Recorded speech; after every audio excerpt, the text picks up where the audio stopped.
Sa lugar kung saan naano ko to natulog.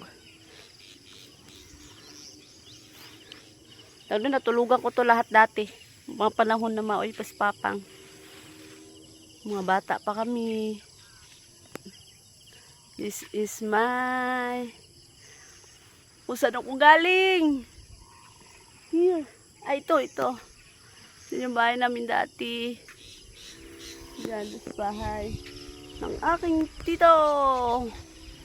Tapos, dati, mga panahon dito yung mga kabaw namin, mga baka. Tapos, paggabi dito kami matutulog kasi lasing si Papa. Tapos, si Mama may iwan doon sa bahay namin na yon. Siya yung maghihintay kay Papa. Sabihin niya na, takas na kayo.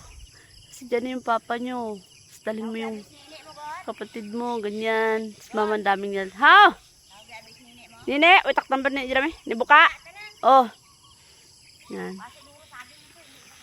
Sa panahon na bata pa ako, madalas ako dyan magtambay. Tapos yung bukid na yon.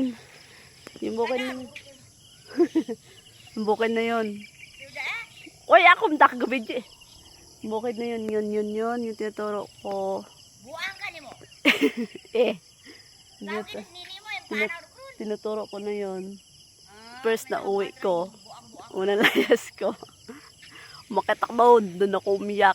Sinuntok-suntok ko na yun. Sinusuntok-suntok ko yun kasi bakit ganyan, ganito, ganyan.